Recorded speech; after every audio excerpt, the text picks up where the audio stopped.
haya yote tuliyoyapanga kwenye dira, haya yote tuliyoyapanga kwenye mipango ya maendeleo ya miaka mitano na ile ya mwaka mmoja mmoja, yale yote tuliyoyapanga kwenye ilani ya uchaguzi na yale yote ambayo tumeyapitisha kwenye bajeti itakayoanza Julai mosi, Mheshimiwa Spika, hayawezi kuwa na manufaa kwa Watanzania wala hayawezi kutekelezeka pasipo amani, usalama na utulivu ndani ya nchi yetu.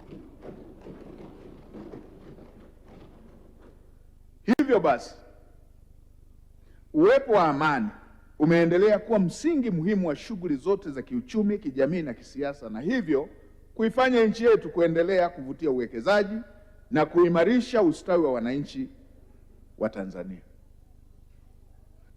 Watanzania tunao wajibu wa kutunza hali hii bila kujali tofauti zetu za kidini, kisiasa au kikabila.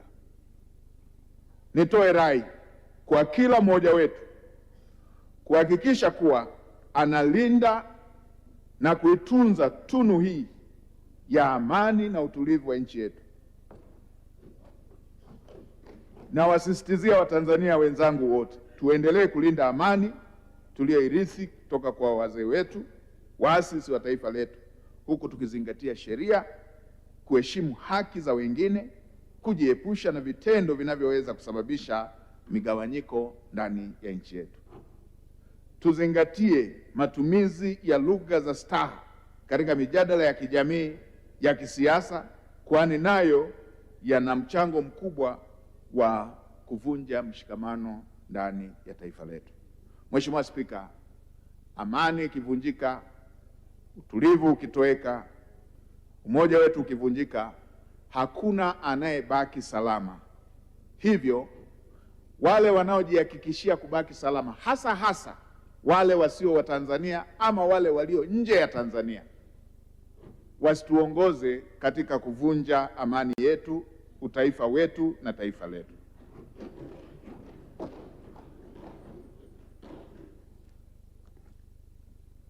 Amani, utulivu, mshikamano wa taifa hili si vitu vya kuchezewa, kwani vimejengwa kwa jasho, uzalendo, damu na hekima ya waasisi wa taifa letu. Kwa namna yeyote, na nimpongeze sana Mheshimiwa Waziri wetu wa mambo ya ndani, ametoka kutoa kauli na mwongozo ambao serikali itausimamia. Kwa namna yeyote, serikali haitaruhusu amani, utulivu na utaifa wetu uharibiwe na yeyote yule. Haya yote ni mambo ambayo wala tusidanganyane, wala hatutaruhusu yachezewe. Wala tusidanganyane. Swala la usalama, amani na umoja wa nchi yetu wala si mambo ya kujadiliwa, wala tusidanganyane, wala hatutaruhusu viharibiwe.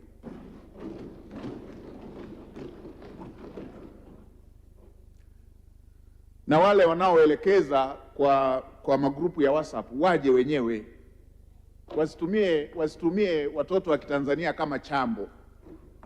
Wana mambo yanawasukuma, waje wenyewe, wasielekeze kwa magrupu ya WhatsApp. Wasikae huko na kutumia simu na mitandao na magrupu ya WhatsApp kuchochea vurugu kwenye nchi yetu. Waje wenyewe.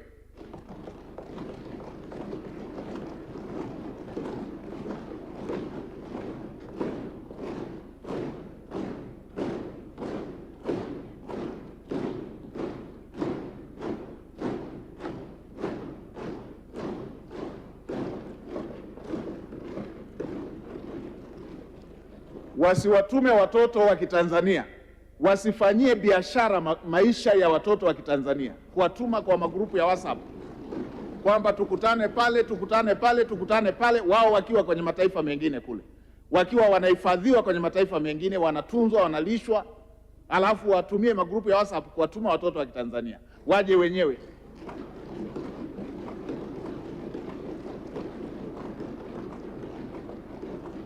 Kama nchi hatutaruhusu nchi yetu ichezewe, wala hatutaruhusu amani ya nchi yetu ichezewe na mtu yeyote.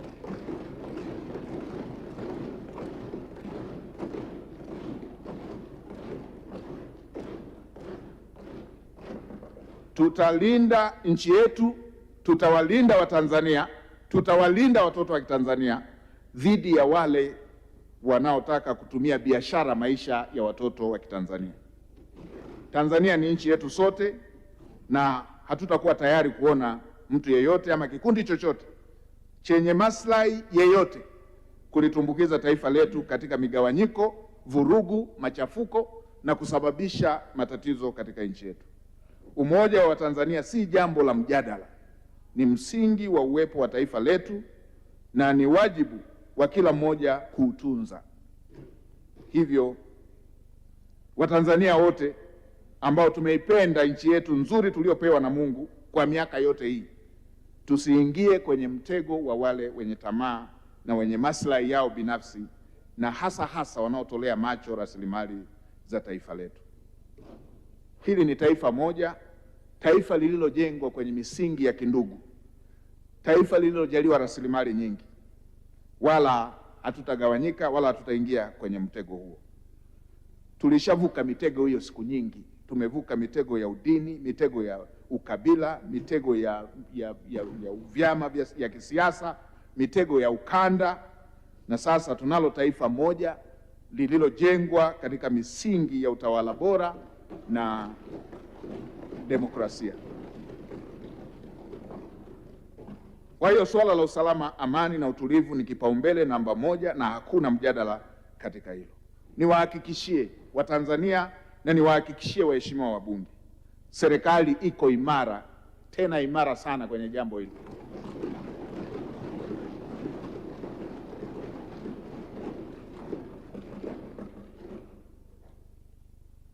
Niwasihi Watanzania wote kuheshimu misingi ya utawala bora na kuhakikisha kwamba shughuli mbalimbali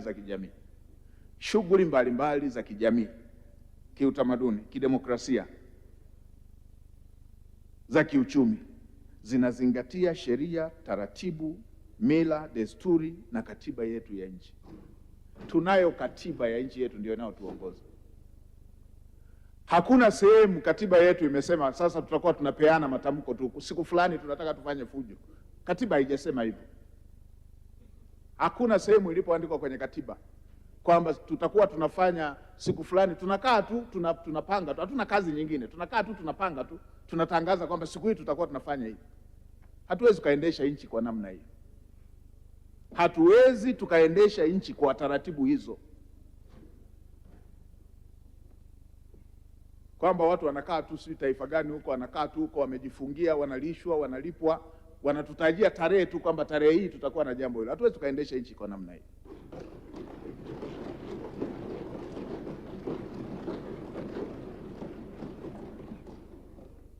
Na mimi ambaye nimeshazisoma sana historia za mataifa yenye rasilimali nyingi hapa Afrika, naijua hiyo michezo yote, na nafuatilia. Kuna baadhi ya ofisi zinatajwa kwenye hivyo vipeperushi vinavyotajwa hizo. Tutaendelea kufuatilia, na kila nikifuatilia wakitajwa sijaona wakikanusha kwamba mkifanya hapa mfanye na hapo, muende na hapo mfanye na hapo. Naziona.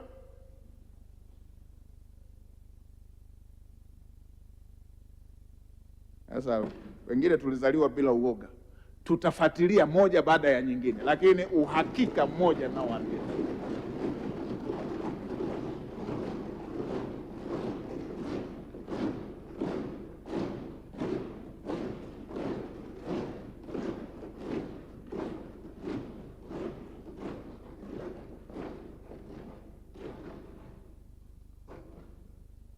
uhakika mmoja naowaambia, tunafuatilia yote hayo. Tunawaambia kama hao wanaoandika magrupu ya WhatsApp hayo wakiwa huko, tunawaambia wao na wanaowatuma, hatuwezi kutetereka kwenye jambo la kuilinda nchi yetu na rasilimali zake.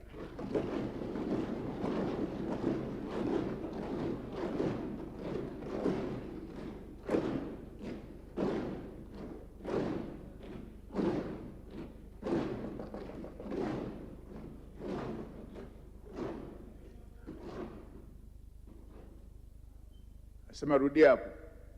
Tunawaambia wanaowatuma na wanaotumwa, hatuwezi kutetereka kwenye kuilinda nchi yetu na rasilimali zake na watu wake.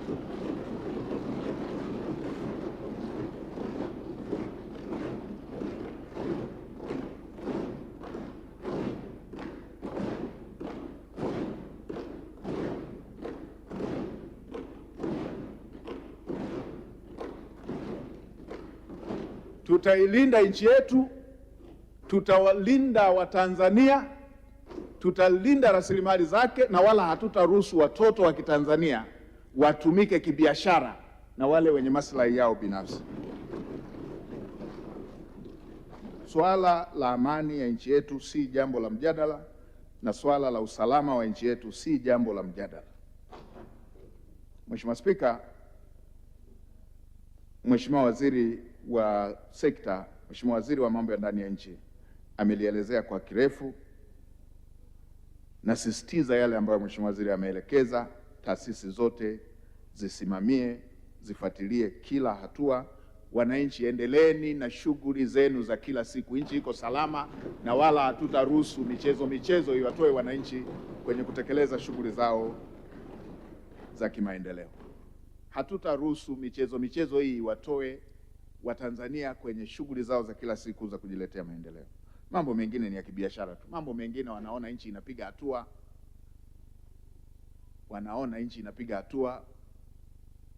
wanaona nchi imefanya ugunduzi wa rasilimali nyingi, anza kuleta chokochoko hizo. Mungu alitugawia kila mtu na nchi yake.